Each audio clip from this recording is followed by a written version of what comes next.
إن الحمد لله نحمده ونستعينه ونستغفره ونعوذ بالله من شرور أنفسنا وسيئات أعمالنا من يهده الله فلا مضل له ومن يضلل فلا هادي له وأشهد أن لا إله إلا الله وحده لا شريك له وأشهد أن محمدا عبد الله ورسوله نشهد أنه بلغ الرسالة وأدى الأمانة ونصح الأمة وجاهد في الله حق جهاده حتى أتاه اليقين من ربه.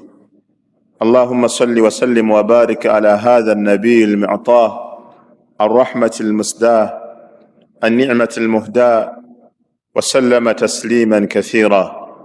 عباد الله، أوصي نفسي وإياكم بتقوى الله عز وجل، فاتقوا الله حق التقوى واستمسكوا من الإسلام بالعروة الوثقى وتزودوا من دنياكم إلى آخرتكم.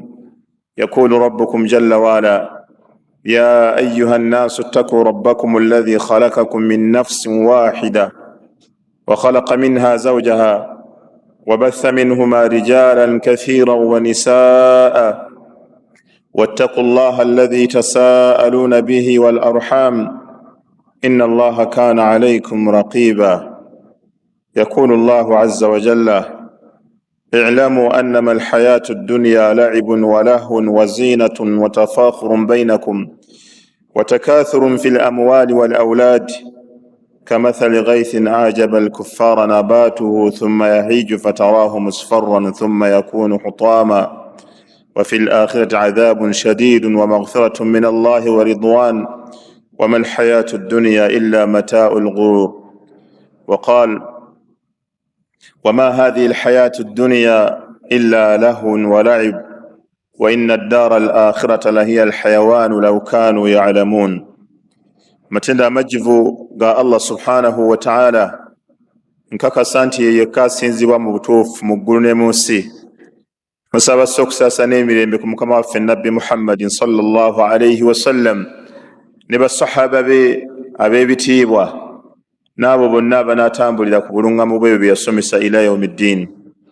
Ayyuha almu'minuun, abakkiriza ab'ebitiibwa, nkuutira omwoyo gwange n'egyammwe okubeera nga tutya Allah subhanahu wa ta'ala.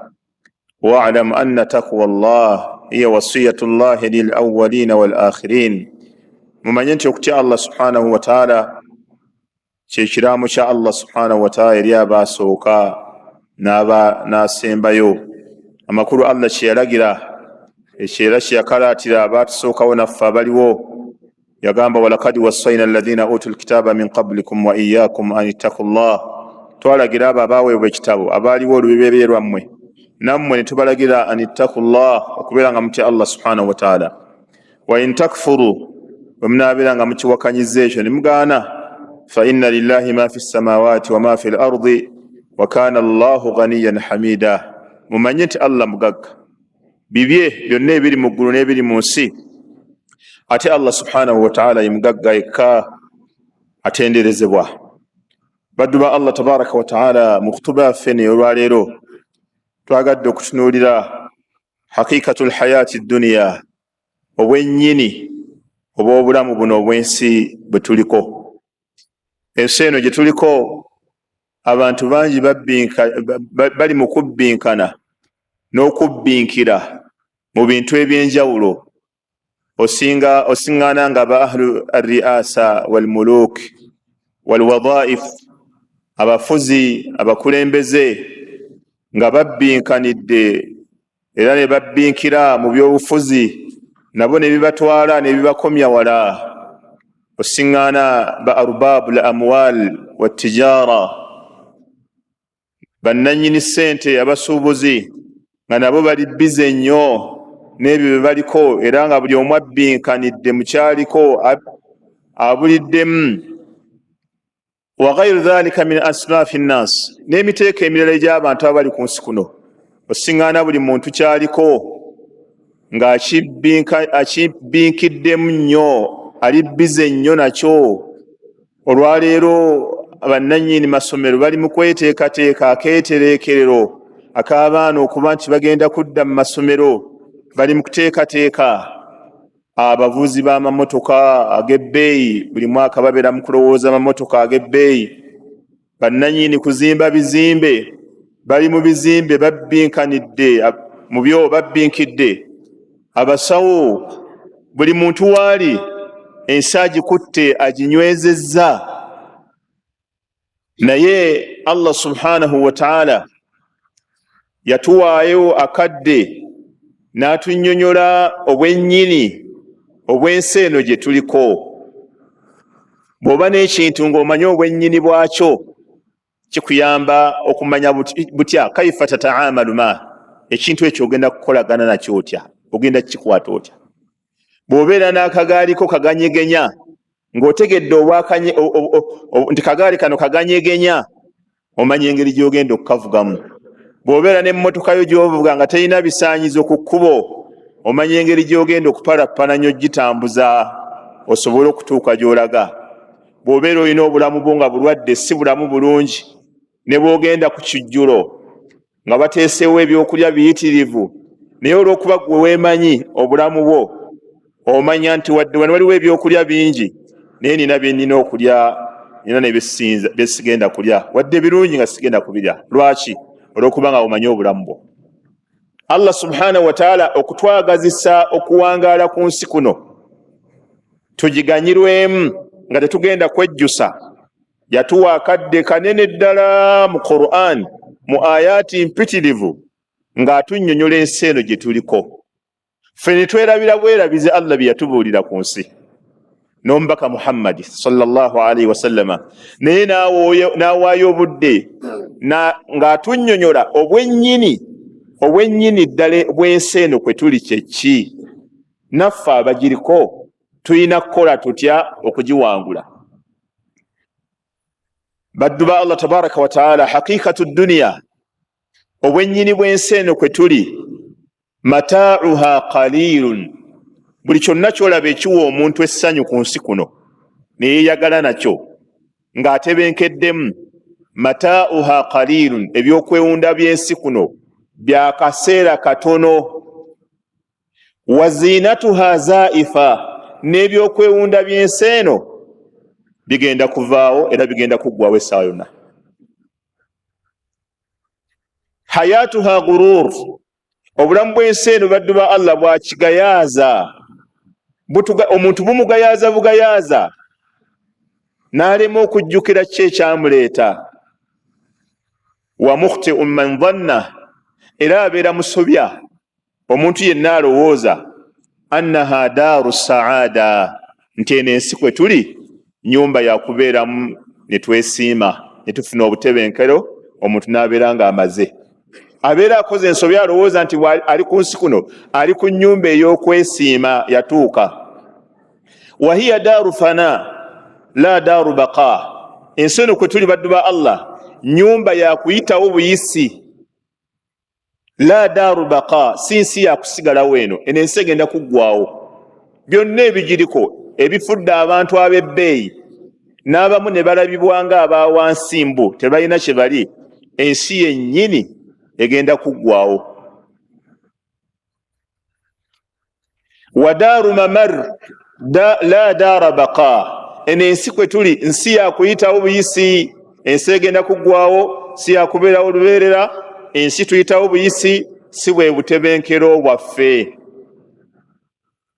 Omusajja omu omukkiriza yali ku mulembe gwa Firawuna ng'ali n'abaali bafuga.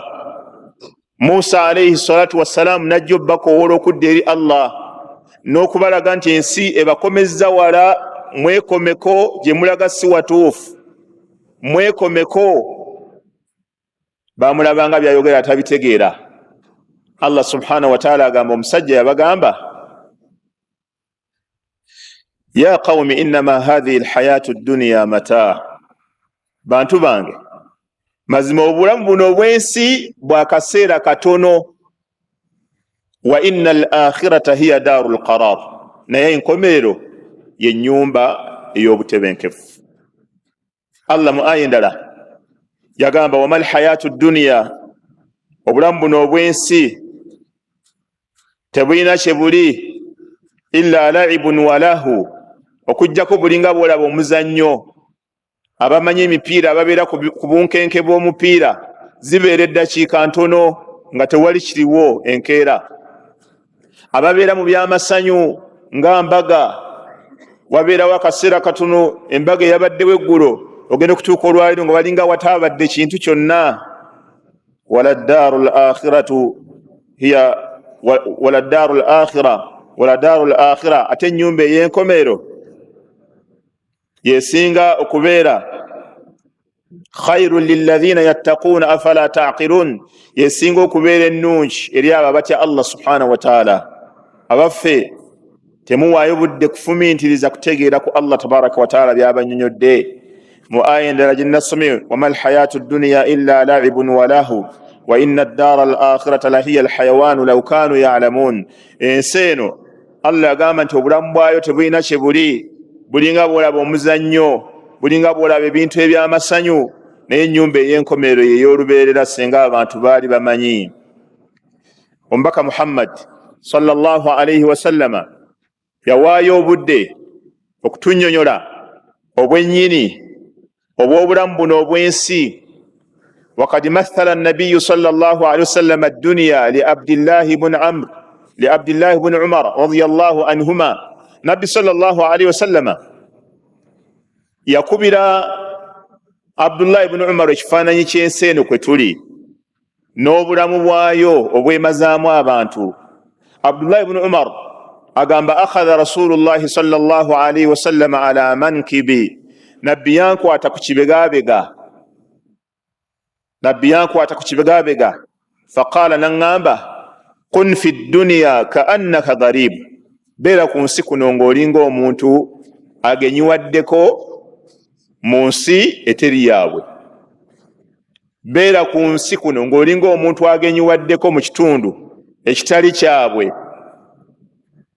Aw abiru sabil, oba beera ku nsi kuno ng'olinga omuntu omutambuze ayagenze ewantu, nga bwolaba abasuubuzi bava ne bagenda e China, ne bagenda e Turkey, ne bagenda e Dubai.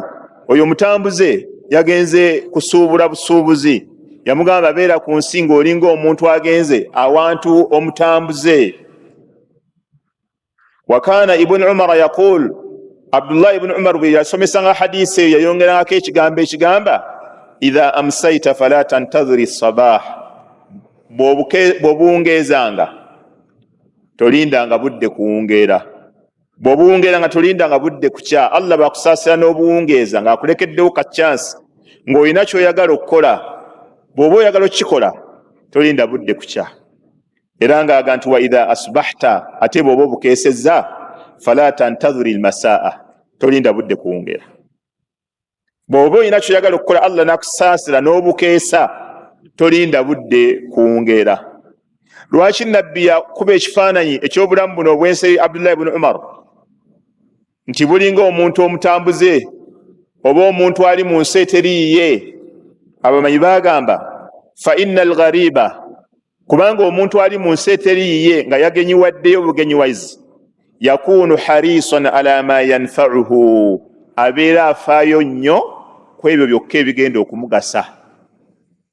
Omuntu nga yagenze mu nsi eteri yaabwe, agenzeko China, agenzeko Dubai, agenzeko ku umra, ne waba agenze Makka kukola umra. Omuntu ali mu nsi eteri yaabwe, oba agenze kusoma Sudaani, oba agenze kusoma wa wonna abantu basomera, omuntu ali mu nsi eteriiye, abamanyi bagamba yakunu harisan ala ma yanfa'uhu, omusiŋŋana nga ali bize nnyo ku ebyo byokka ebimugasa ebyamutwala. Ba'idan kulla al-bu'd an at-tanafusi ma ahli hadhihi al-balda, omusiŋŋana nga ali wala nnyo n'okuvuganya ne bannannyini nsi eyo. Toyinza kusiŋŋana muntu yagenze kukola umra ng'atandise okuvuganya n'abantu ab'e Makka oba ab'e Madiina. Kino ekizimbe kyani? Gundi yani.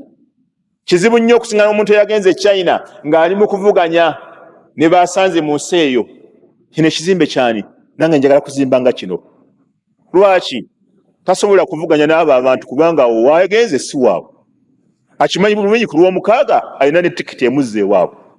kati tosobola kumusingana nga ali mu kuvuganya ali mu kubbinkana baani bannanyini emmotoka zino eno emmotoka ya bbeeki ani yaguze wano kino kyani tosobola kumusingana omuntu ali mu seeteri ye ng'ali bize n'ebyo era wala tajidu fi qalbihi hiqdan au hasadan ala ahadin tosobola kumusingana omuntu omugenyi ali ku nseeteri yaawe ng'ayina ensaalwa eri ebirungi byalaba n'abantu kubanga ne bona obasaalirwa ne bona bakolera ensaalwa si bibyo era wali si wammwe tewalina kyogenda kukolerawo wahalul gharib omuntu omugenyi daimun lubeerera ashauqu ila rujui ila ahlihi omusingana nga omutima gwonna gumuli mu butya bwadde eri abantu be abaagenda okusoma mu mawanga ag'ebweru ebiseera ebisinga bw'oba basiŋŋaana abayizi nga bamaliriza ebigezo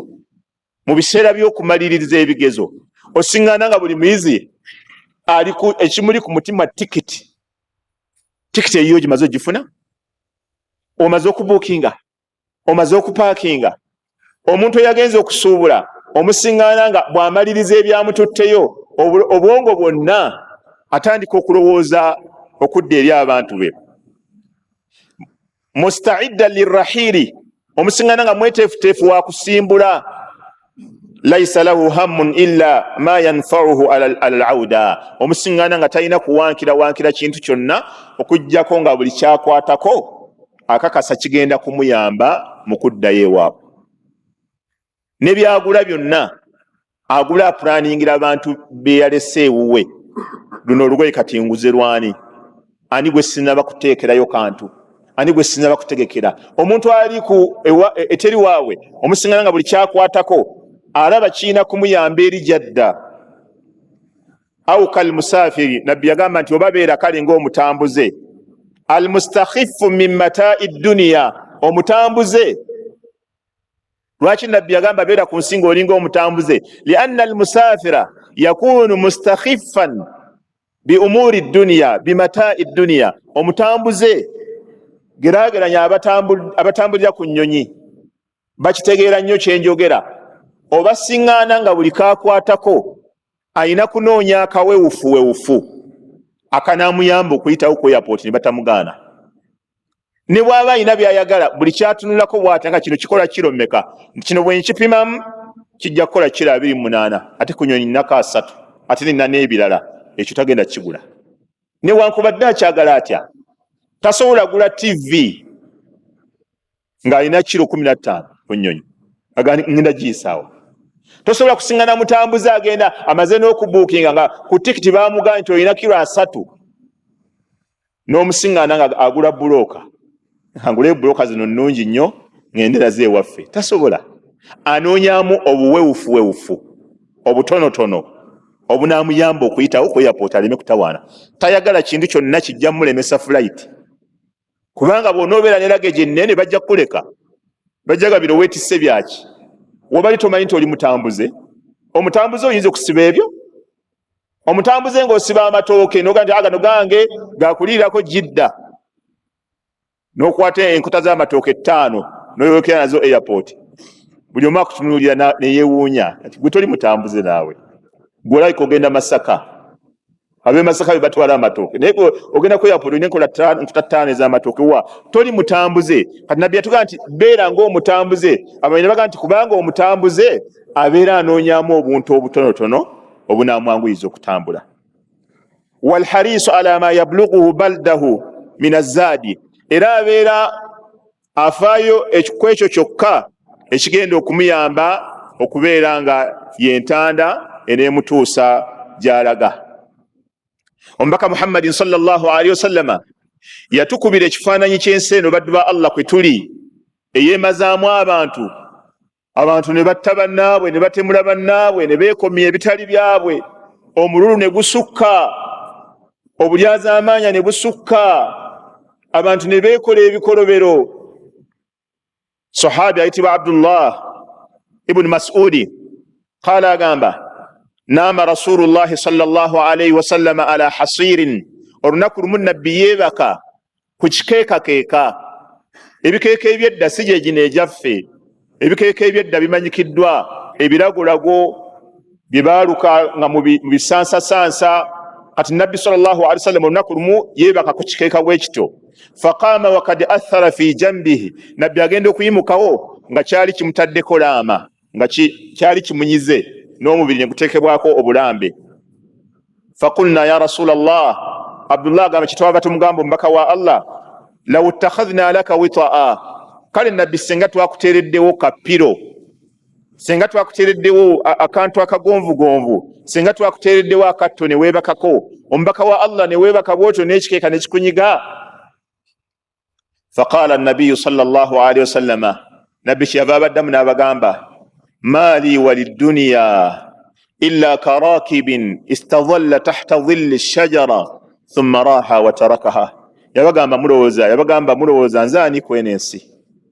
Yabagamba nze ensi eno gye mulaba nze njiriko nga bw'olaba omuntu omutambuze, istadhalla tahta dhilli ash-shajara, eyeewogomyeko wansi w'ekisiikirize ky'omuti, thumma raha wa tarakaha, oluvannyuma n'akireka n'agenda. Yagamba bwentyo bwe ndi ku nsi kuno, ninga omuntu ali mu lugendo atambula awummuddemu obuwummuzi wansi w'ekisiikirize ky'omuti, oluvannyuma n'atambula n'agulekawo n'agenda. Bw'otunuulira nabbi weeyogerera ebigambo ebyo okakasiza ddala nti kyeyogera kyekyali ekituufu. Kuno ku nsi nabbi yaliko ng'omutambuze, kubanga ku nsi yamalako emyaka 63. Olwaleero mu ttaka waali bwe tuba tuli mu 1447, nabbi mu ttaka we baamuziika yakamalawo emyaka 1437 gyaba yakamala mu ttaka. Ku nsi yamalawo emyaka 63, mu ttaka waali kati tannatuuka gyagenda, yakamalawo emyaka 1437. Otoolako 10 lyokka lye yawangaala e Madina. Kyagamba basahaba, wano ku nsi ndiwo ng'omuntu omutambuze. Kati sina kuba nti nyonoona obudde bwange bungi nnyo nti buli kimu mmale kuba nti nfuna kintu kisembayo kubeera kirungi. Wano ku nsi ntambula butambuzi. Nabbi sallallahu alayhi wasallama okutwewulira ensi, ahadisi nyingi nnyo ze yayogera. Nja kusomako ezimu endala nzireke. Emu ku zo yagamba, law kanat ad-dunya ta'dilu 'inda Allahi janaha ba'udha ma saqa kafira minha sharbata ma. Nabbi yagamba alayhi salatu wassalam nti senga eno ensi obuzito bwayo ne value gyeyina yali yenkanankana ewa Allah mu buzito, nga yenkanankana nga bw'olaba akawawaatiro k'ensiri oba akawawaatiro k'enswera, nga value y'ensi bwetyo bwezitowa ewa Allah, ma saqa minha kafira sharbata ma, yani ma saqa Allahu minha kafira sharbata ma. Allah teyalinywesezaamuyo muwakanyi yenna eyawakanya ebigambo bya Allah lwendo lw'amazzi, tewali mukaafu ya Allah gwe yalinywesezza lwendo lw'amazzi ku nsi kuno. Limadha? Liannahu yakfuru birraziqi wa yatamarradu alayhi, kubanga kyewagula kwamugabirira Allah, yamuwakanya n'amugamba byalina okukola n'abigaana, naye Allah subhanahu wa ta'ala olw'okulaba nti ensi terina kyezitowa, yarzuqu almu'mina walkafira, agabirira omukkiriza n'atamukkiriza. Lwaki? Kubanga mu maaso ga Allah subhanahu wa ta'ala ensi terina buzito bwonna bweri. Yensonga lwaki awakanya Allah omusiŋŋaana ng'omusajja akoze ebikolobero byonna ninga Allah akyamugabirira, akoze effujjo lyonna ninga Allah amugabirira. Lwaki? Kubanga edduniya ewa Allah tabaraka wa ta'ala terina kyeyenkana. Omubaka sallallahu alaihi wasallama kyobola kulaka ebbiri ze tusaala nga tunasala fajiri, yagamba rak'ata al-fajiri au rak'ata al-fajiri, laka ebbiri ze tusaala nga tunasala sola ya fajiri, khairu min ad-dunya wa ma fiha, nungi okusinga ensi n'ebigirimu. Era ebbiri ze tusaala nga tunasala fajiri ozisaalira mu ddakiika 2 oba 3, naye nabbi yagamba nti okusaala akabbiri ezo n'okuwa ensi yonna n'ebigirimu, eziraka ebbiri ze zisinga obulungi. era ekizibu kye tuyina ffe kati hadisi ng'eyo wogiwulira ffe tetumanyi buzito bwa mirimu naye abali mu ntaana bamanyi obuzito bw'emirimu ekyo.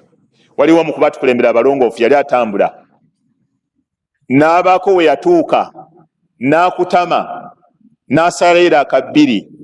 Allah n'amuleetera ekirooto ng'awo we yeebase waliwo omu ku baaziikibwawo amugamba, eraako ezebbiri z'osadde ahabbu ilayya min baqiyati duniyaakum, nzaagala nnyo okusinga kye musigaza ku nsi yonna okuggwako. Ensi yonna okuggwawo nze n'omupala akabbiri ngamba ensi eggweewo nze nsigaze eraako ezebbiri. Walakinnakum ta'maluuna wala ta'lamuun, naye obuzibu mwe bumuyina mukola emirimu temumanyi buzito bwagyo. Ate ffe tumanyi obuzito bw'emirimu egyo naye tetukyasobola kukola. Abali mu ntaana bamanyi kati obuzito bw'eraako ebbiri, naye ali wano ku nsi tamanyi, alina obusobozi obukola naye tamanyi buzito bw'egyo mirimu.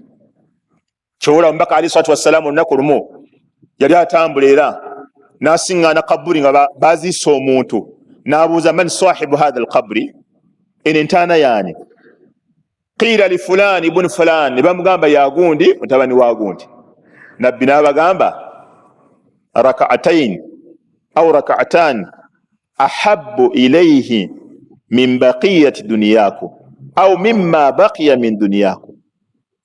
Nabbi n'abagamba kye kimu kyennyini nti oyo kati oyo ali awo era akabbiri za bbeeyi era azaagala nnyo okusinga mmwe obuwangazi bwe musigaza ku nsi yammwe.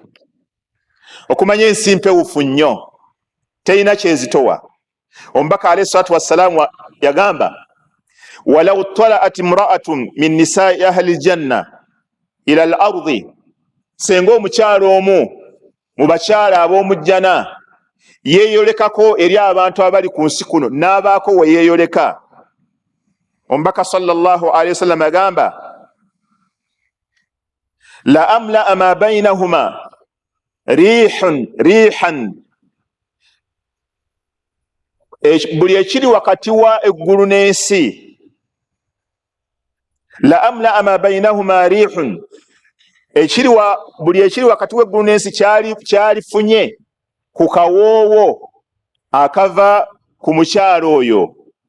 N'agamba wala nasifuha, n'akakaaya obukaaya omukyala ke yeesuulidde ala ra'asiha, ku mutwe gwe, khayru min ad-dunya wa ma fiha, kalungi okusinga ensi n'ebigirimu. Akakaaya mu bakyala b'omu jjana ke yeesuuliddeko obwesuulizi. Wala nasifuha, n'akakaaya ke yeesuulidde ku mutwe ala ra'asiha khayru min ad-dunya wa ma fiha, kalungi okusinga ensi n'ebigirimu.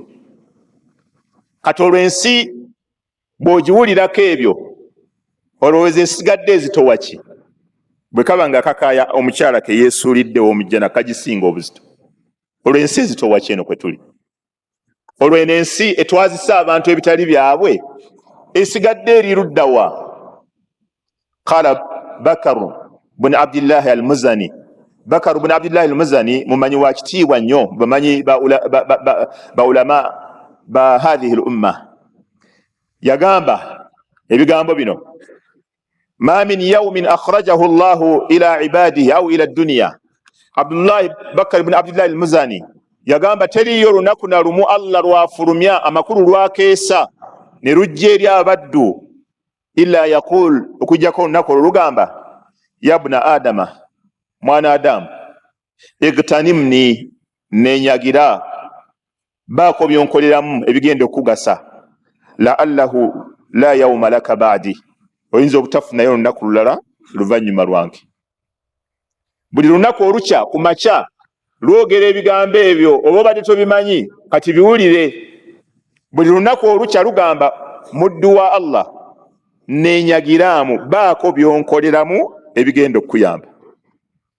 La'allaka la yawma laka ba'di, oyinza obutabayo na lunaku lulala luvannyuma lwange. N'agamba wala layla illa tunadi, era tewali kiro lunaku luwungeera okujjako ng'ekiro kikoola nekigamba yabna adama, owange gwe mwana Adamu, igtanimni, baako byonkoleramu ebigenda okukugasa, la'allahu la laylata laka ba'di, oyinza okuba toyinaayo kiro kirala luvannyuma lwange.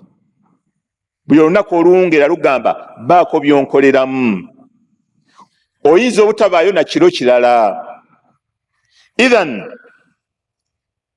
inna al-aqla as-salim, amagezi kati amalamu nga buli muntu agayina, la yadullu, gaba gamulaga anna hadhihi ad-dunya la budda an yakuna laha nihaya. Omuntu yenna nga alina amagezi malamu gaba gamutegeeza nti eno ensi eteekwa okuba nga essaawa yonna erina weegenda okukoma. Kama anna laha bidaya, nga bw'olaba ensi bwe yatandika, kale gibale nga etandikidde ku ggwe, kale nga bwe wajja ku nsi manya nti era olina okuvaako. Wa annahu sawfa yakunu hunaka jazaa'un wa hisab, era omuntu yenna omugezi agamba nti ensi bw'eba egenda kuggwaako, kitegeeza wateekwa okubaayo okubalibwa, wateekwa okubaayo n'okusasulwa. Wateekwa okuba nga waliyo alhisaabu waljaza. Faman ahsana falahu alhusna, alirongoosa ku nsi kuno agenda kusasulwa bulungi. Waman asaa fala yalumanna illa nafsa, omuntu ali kuno ku nsi nga ye ayonoona bwonoonyi, teyeenenyanga wabula anenyanga mwoyo gwe. Era omuntu yenna omugezi aba amanyi nti wa anna lidhalimi yawma yuqtasu minhu, omuntu yenna ali kuno ku nsi nga ali azaamaanya, waliyo olunaku lwagenda okusasula. Wa anna lidhalimi yawma yuqtasu minhu fihi wa lilmadhlumi, era omuntu ali azaamaanyiziddwa nga ali kuno ku nsi aba akimanyi bulungi, anna fihi yawm yuwaffa lahu haqquhu, waliyo olunaku hakki ye lwagenda ogifuna. Hatta albahaim, ne bwe biribeera bisolo, nga waliwo ekisolo ekyali azaamanyizibwa, waliyo olunaku nga kigenda kuweebwa hakki yaayo. Kyobula mbaka alayhi salatu wassalam yagamba man kanat lahu madhlamatun li akhihi, omuntu yenna ayina kye yali azaamaanya munne ku nsi kuno, min irdin, nga kitiibwa, au shay'in akhar, oba kintu kirala, falyatahallaluhu minhu alyawma, akyejjeko olwaleero akisasule nga tannaba kufa. In kana lahu amalun salih, bw'alibeera ayina mirimu mirungi, ukhidha minhu biqadri madhlamatihi, gigenda kumugibwako ng'ekigero ky'obuli azaamaanya bwe yakola ku bantu.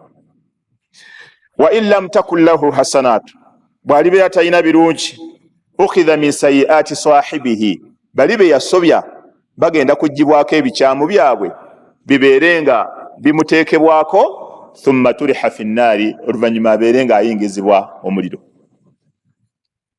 Baddu ba Allah tabaraka wa taala, ensi tetwemazaamu, ensi tetukozesa bikolobero ku bannaffe, ensi tekunyagisanga muntu, totwalanga kitali kikyo. Imma oyinza okuba olina obuyinza, oyinza okuba oli mukulu, oyinza okuba olina amaanyi, ensi tekutwaza bintu bitali bibyo, kubanga akaseera kaayo katono.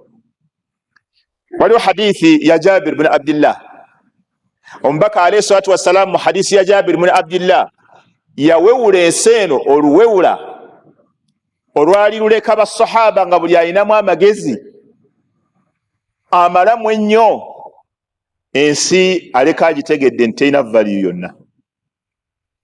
Jabir bin Abdillah agamba anna rasulallahi sallallahu alaihi wasallam marra bisuuqin, nabbi olunaku lumu yayita mu katale, dakhira min ba'dhi al-'aliya, yali ava mu bitundu ebimu ebyali byesudde Madina, eby'essayidi z'ensozi eyo, yali alina abantu baava okutabaganya.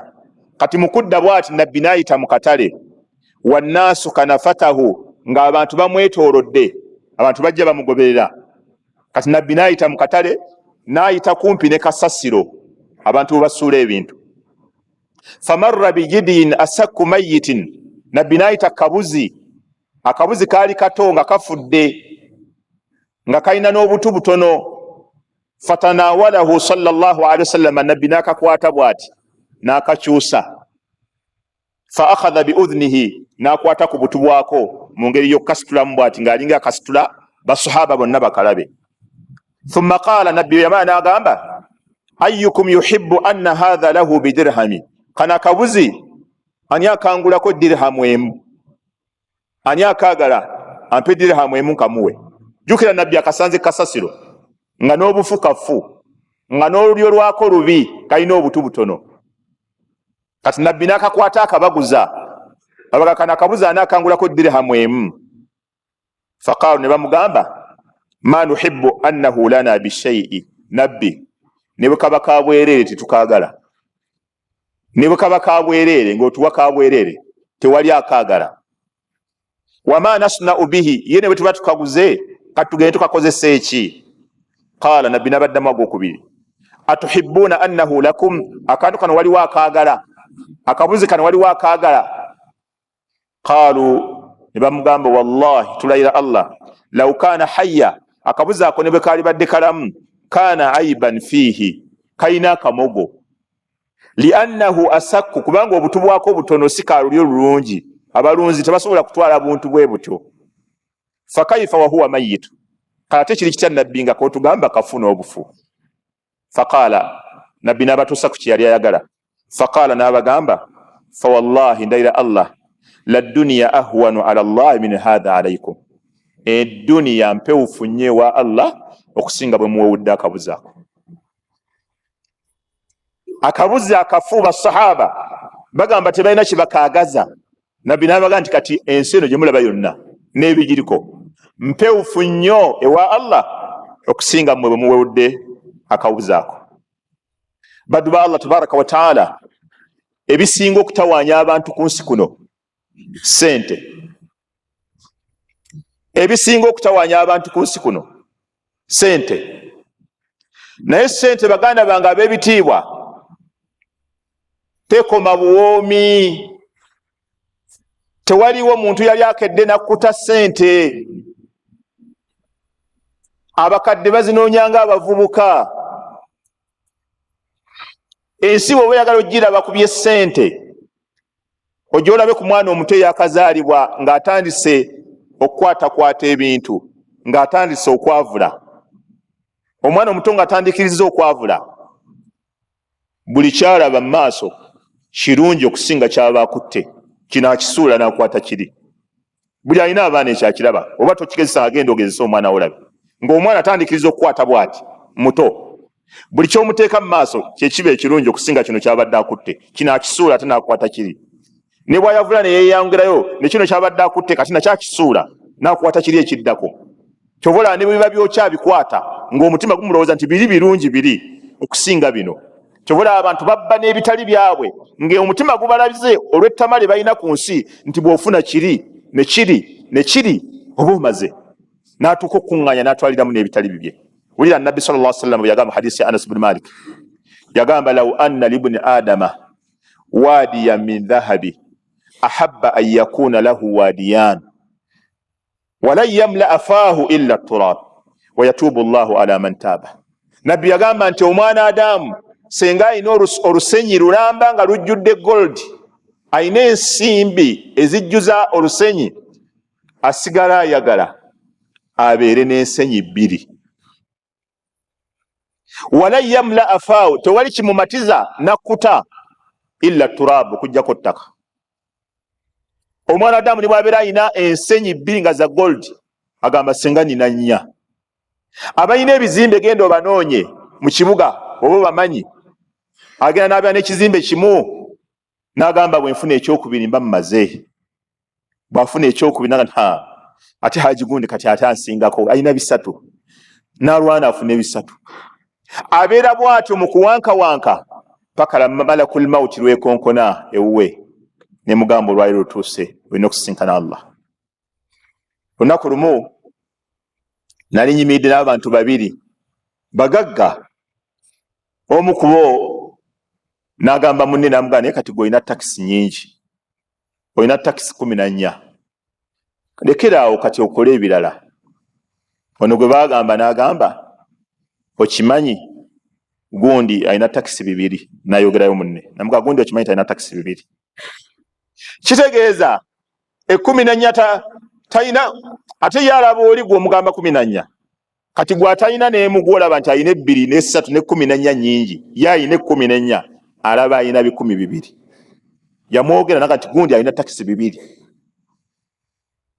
Kati omwanadamu mu kwagala ensi ne bweba ddiini ye agyonoona olw'okunoonya ensi. Omubaka sallallahu alaihi wasallam yagamba madhi ibani ja'iani ursila fi ghanami biafsada laha min hirsi almar'i ala almali washarafi lidini.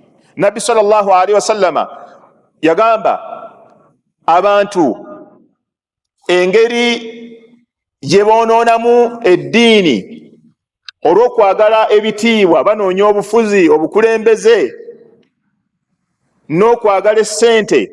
Nabbi yabageraageranya ku misege oba empologoma. Nabbi yagamba emisege 2 ng'enjala ebadde egiruma bulungi n'ogisindika mu kisibo ky'embuzi, kye gyonoona kitono nnyo okusinga omuntu mwayonoona eddiini ye ng'ayagala okufuna essente n'ebitiibwa. Amanyi bagamba lwaki Nabbi yakuba ekifaananyi ku misege, ne bagamba nti olw'okubanga emisege omululu gwe giyina ng'enjala egirumye, bwe gituuka mu kisibo gisooka kukwata embuzi zonna ezirimu nga gikwata emu bwe zituga, gikwata emu bwe gituga, gikwata emu bwe gituga, okukkakana emisege gisobola okutuga embuzi zonna ne zimaana ne ziryako emu yokka. Naye nga olw'amaddu ge zibadde ziyina wano nga zaakayingira, oba empologoma nga zaakayingira, eba yakakwata eno neraba nga neeri eyina ogikwata, neeri nga eyina ogikwata, ng'ekwata bukwasi bwetuga okukkakana n'eryako akasambi kamu nekkuta n'egenda, naye ng'ekisibo kyonna erese ekyonoonye. Kati Nabbi yagamba abantu abali ku nsi kuno bwe baba banoonya ssente, bwe baba banoonya ebitiibwa, boonoona n'eddiini yaabwe okusinga emisege egyo kye gikola. Era osiŋŋaana abantu ne baba walimu nga basazeewo okunoonya ssente, tomusala mu maaso, tomubuulira aya ya Qur'an, tomubuulira hadisi. Ne baba bakulembeze nga banoonya bitiibwa, tobabuulira kintu kyonna. Bagagwe kola kino, ebisigadde bitulekere. Naye duniya, akaseera ke tugiriko, bw'okategeera, olwaleero omuntu alina emyaka 5, omuntu yenna ng'alina emyaka 5 kati,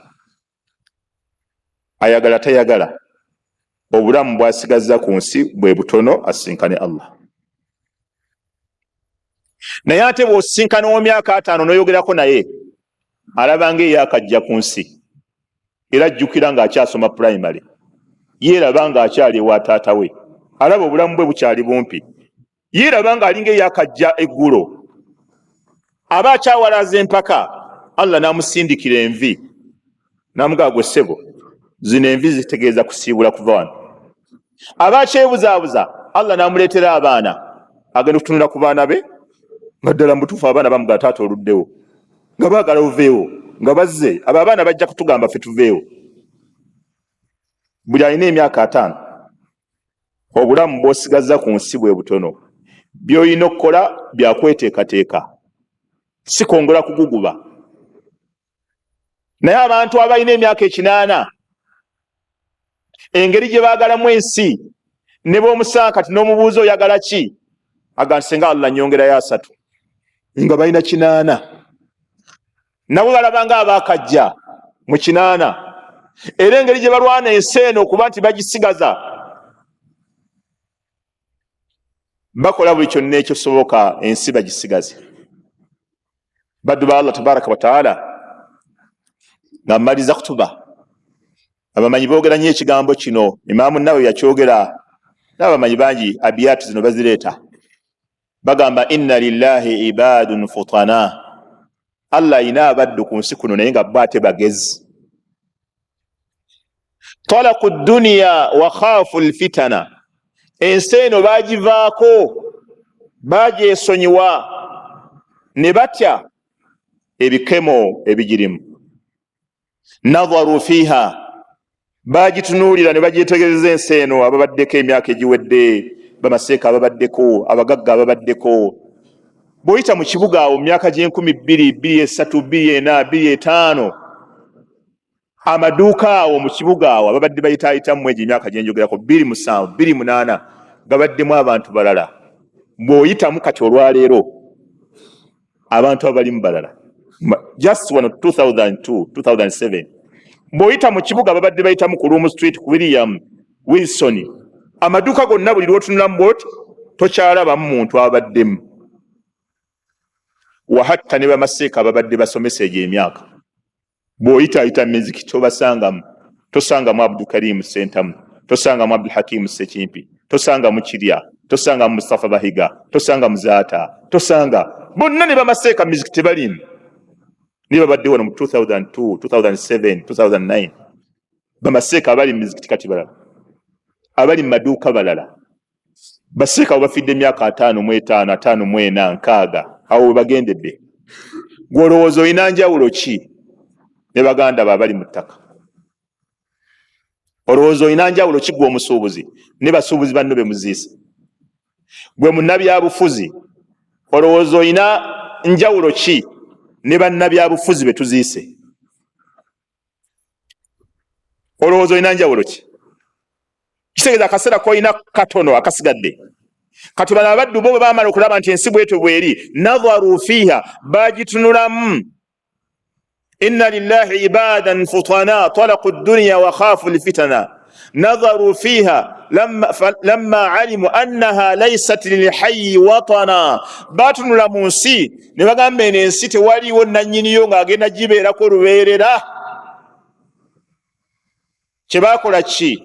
Wattakhadhuha lujjatan, bagifuula liyanja. Baga nti kati ensi tugitwale ng'ennyanja bw'ogiraba. Wattakhadhu salihul a'mali fiha sufuna, ne bafuula emirimu emirungi nga lyeryato, gemaato agende basomosa eriyanja eryo. Abaddu abagezi abali kuno ku nsi baamanya nti ekigenda okubasomosa ensi eno mirimu mirungi, kulongoosa bye bakola. Kubanga eno ensi eringa nnyanja efuukuuka buli kadde, eyabaddewo olwaleero enkya taliiwo. Wano mu muzikiti abasomesezaawo akabanga, bwe nkumenyera abantu be tubadde ne wano ozirika n'okuzirika. Musajja yali wano muwanvu ayaziina, muzeeyi yali atambulaawo ng'akootakoota, Bahaji Twaha, baani abantu ababadde wano mu ddaasa yokka wano emyaka 10 emabega, tutuula ne tusomesa nga otunula nga tokyalabamu. N'abaali basigaddemu abatonotono, abakuze abali mu myaka gy'abali, bagisuulawo nabo ne baga nti waayi ddaasa katugiveemu wannyuwaawo, nga balaba bannaabwe bonna baziikiddwa. Abaali ongedde okunywera ate badduka budduza, waayi oba ddaasa yetta abantu katuve mu ddaasa, ate ne bagenda na buli kugeeza. Naye nga bannaffe ababadde bonna tubaziise mu ddaasa wano. Kati abali mu bavubuka bapya omuzikiti abantu bafa, naye olw'okuba waliwo abalala abajja gw'olaba nga abatavaawo naye nga abavuddewo bayitirivu. Kati bw'obuuza Sheikh Ismail okuva yatandika okusaaza wano abasiraamu be yakabika wano mu muzikiti, oyinza okutya. Waliwo omusiraamu yatuulanga mabega wange wano nga nsomesa tafsiri, yalimu olukyotala. Ndaba mutabani we emirundi giwera, mubuuza, mugamba taata wo nga takyalabika, nanga taata omuziika dda yafa yaakhe. Yabeeranga wano mabega ng'atuula. Mutabani watero tusaaza wano olumu, namubuuza nga taata we sikyamula, naye nga taata wo nga sikyamula we yali atuula, nanga taata yafa dda mu covid etumuziika. Guno omuzikiti abalimu bapya baddu ba Allah tabaraka wa taala, innama hadhihi alhayatu dunya mataa. Akaseera ke tulina wano ku nsi katono, mukakoleremu ebigenda bayamba gye tugenda ewaffe, eri ewaffe. Wa inna ad-dara al-akhirata lahiya al-hayawan law kanu ya'lamun. Obulamu obw'enkomero bwe bulamu obwaddala singa abantu baali bamanyi. Kyovula omuntu ku lunaku lwa kiyama agenda kwejjusa agambe ya laitani qaddamtu al-hayati, nga ndabye singa obulamu bwange buno nabukolerera. Ng'ategedde ddala buli bwe bulamu. Wano abagagga bagenda kuvaawo, abaavu bavaawo, abato bavaawo, abavubuka bavaawo, abakadde bavaawo, buli kategole Allah agijjawo wano. Naye nga wano yatuyisaawo tutegekerewo ebigendo tuyamba enkya. Kikyotegese ekigendo kuyamba enkya. Nabadde Madina mwezi guno ogwa January.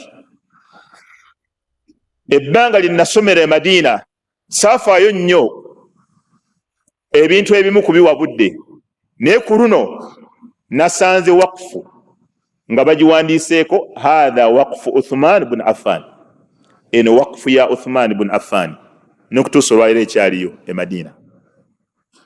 Yagiwaayo ssente ezivaamu zikole obusiraamu, ziyambe omuzikiti gwa Allah. N'okutuusa olwaleero waliwo ekizimbe kye baateekawo hoteri gaggadde emu kuzisinga okubeeza ebbeeyi. Laba obugagga bwa Uthman bukyatambula emyaka 1400. 1447 bukyatambula. Nakati ssente zivaamu zigenda mu busiraamu. Kyobola omubaka alayhi salaatu wassalamu lumu yayogera ku Uthman n'agamba Uthman tolina kyogenda kukola okuva n'olwaleero kikose ewa Allah. Olwa ssente zeyateeka mu busiraamu yagamba Uthman tolina kyogenda kukola okuva n'olwaleero ewa Allah kikose. Banja bali abagagga neraba emaali ya Uthman nakati ekyalabibwako myaka 1447 weeri bagiwandika waqfu ya Uthman ibn Affan. Bategeka gye tulaga yamanya gyalaga naga kadakataka kalina mu myaka 3 ate ewa Allah keetaagisa ebinaamuvujjirira emyaka 8 naga nkawadde ewa Allah. Ffe tufaayo kukuŋŋaanya bukuŋŋaanya. Kino ekizimbe kibeere kikyo, kino kibeere kikyo, eno emaali ebeereyo, eno ennyumba ebeereyo, eno gundi abalala batuuka n'okutwala abakyala abatali baabwe ne waba mukyala ono nno mutwala. Ntwala omutwalo omukozesa eki. Obeere naye emyaka emeka, mukyala wa munno omwagaza ati. Omwagaza ati. Ensi oyiko emyaka mitono 2 10 ogende wa Allah. أقول ما تسمعون أستغفر الله لي ولكم ولسائر المسلمين من كل ذنب فاستغفروه إنه هو البر الكريم وهو التواب الرحيم.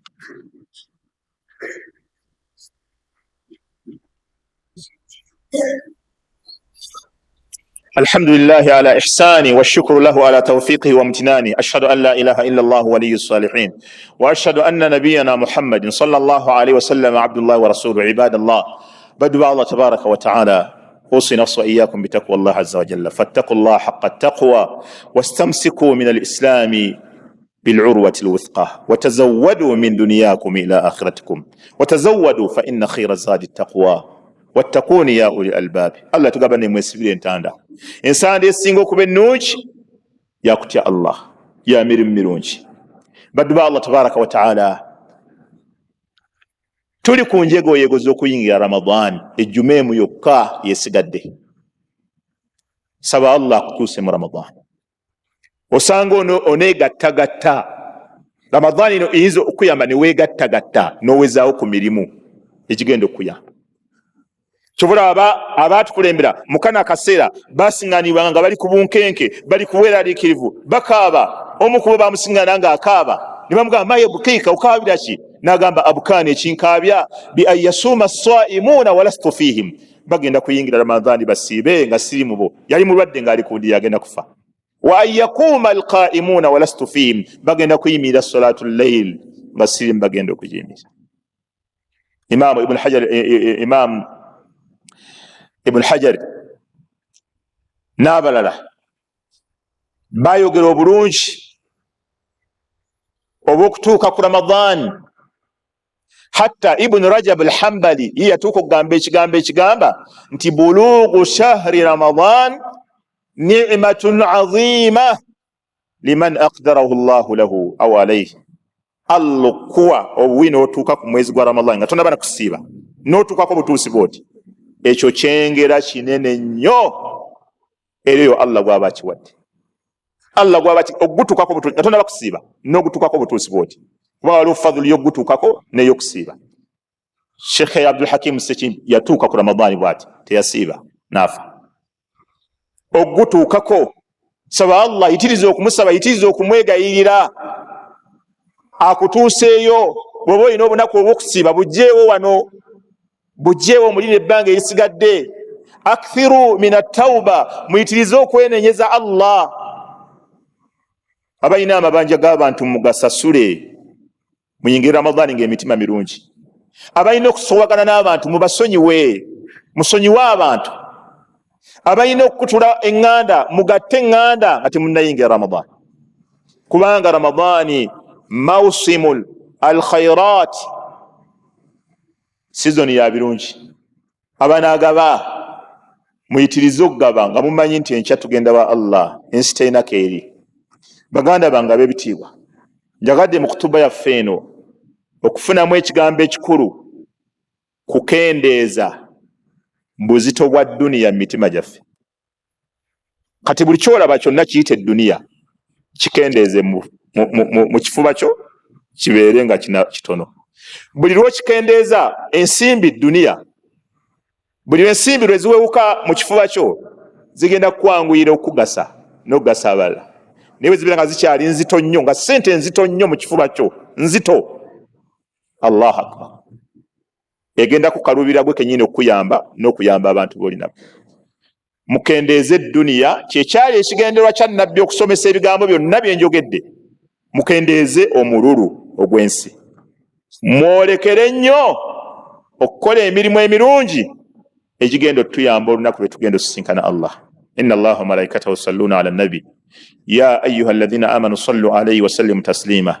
اللهم صل على محمد وعلى ال محمد كما صليت على ابراهيم وعلى ابراهيم انك حميد مجيد، وبارك على محمد وعلى ال محمد كما باركت على ابراهيم وعلى ابراهيم انك حميد مجيد. وارض اللهم عن ابي بكر وعمر وعثمان وعلي وعن سائر الصحابه اجمعين وعن التابعين واتباع التابعين ومن تبعهم بإحسان الى يوم الدين. ربنا آتنا في الدنيا حسنه وفي الاخره حسنه وقنا عذاب النار. اللهم اغفر للمؤمنين والمؤمنات والمسلمين والمسلمات الأحياء منهم والأموات. ربنا توفنا مسلمين وألحقنا بالصالحين. اللهم إنا نسألك رضاك ونعوذ بك من سخطك النار. ربنا توفنا مسلمين وألحقنا بالصالحين. ربنا آتنا في الدنيا حسنة وفي الآخرة حسنة وقنا عذاب النار. وصلى الله وسلم وبارك على نبينا محمد وعلى